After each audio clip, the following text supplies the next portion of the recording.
Maths में आप 2010 का पेपर उठा के देखना बेटा।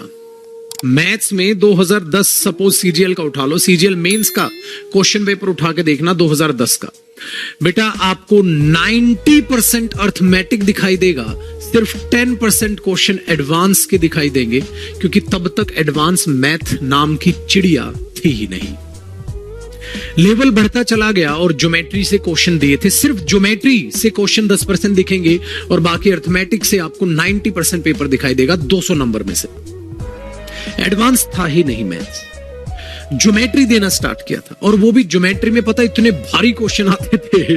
वो भारी क्वेश्चन ऐसे होते थे, आपको ये एंगल दे दिया जाता था, ठीक है, उसने बोला ये 135 डिग्री का एंगल है और आपसे पूछा जाता था ये निकालो। इतने भारी क्वेश्चन आते थे 2010 की अगर बात करें तो, इतना हाई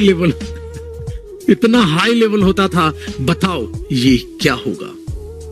दूसरी बात, ये लेवल इतना ज्यादा हाई होता था कि पेपर में फिगर्स दी जाती थी बकायदा। ऐसा नहीं कि पेपर में फिगर नहीं गिवन, फिगर दी जाती थी, बकायदा दी जाती थी, और बच्चा इतना समय होता था पूरा यूं करता था, पूरा का पूरा यूं करता था, इतना समय उसके पास होता था, है कि नहीं? तो ये यूं करता था बच्चा, फिगर दी जाती थी, पूरे की पूरी चीजें वहां पर होती थी। और कई बार तो इतना मुश्किल क्वेश्चन आ जाता था बेटा, इतना मुश्किल क्वेश्चन आ जाता था कि ये एंगल दे देता था और ये पूछता था। कई बार तो इतना मुश्किल पेपर आ जाता था कि ये एंगल देता था और ये पूछ लेता था। इतना मुश्किल क्वेश्चन भी आ जाता था बेटा, और ये मुश्किल क्वेश्चन फिगर के साथ आता था कि ये गिवन कर दिया और आपसे ये पूछा, और फिगर के साथ आता था। इतना मुश्किल क्वेश्चन होता था, ठीक है।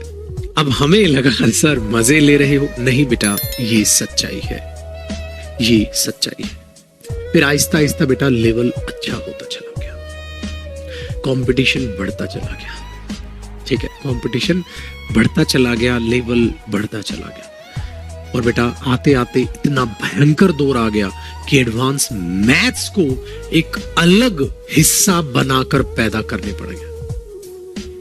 मैथ्स को एक अलग हिस्सा बनाकर पैदा करना पड़ गया। इतना मुश्किल पेपर, इतना शानदार और जानदार पेपर बनाने लग गया। फिर समय आज इतना आ गया कि मैथ्स टीचर को दो अलग अलग हिस्से बांट के बच्चे को पढ़ाने पड़ गए। अर्थमेटिक मैथ्स पढ़ लेंगे और एक एडवांस मैथ्स पढ़ लेंगे, दो अलग अलग हिस्से करके बच्चे को पढ़ाने लग गए। अब मैथ्स का टीचर उस अर्थमेटिक और एडवांस को अलग से ही ट्रीट करता है, ऐसा मान के चलता है कि मैं दो सब्जेक्ट का टीचर हूं, एक अर्थमेटिक और एक एडवांस। मैं एक दो सब्जेक्ट का टीचर हूं, बात समझ पा रहे हो? और बेटा उतने लंबे चौड़े भाषण का अर्थ यही है मेरे बच्चे, जो टीचर समय के साथ बदलते रहे वो आगे बढ़ते रहे, जो मेहनत करते रहे, पढ़ते रहे, सीखते रहे, वो आगे बढ़ते रहे।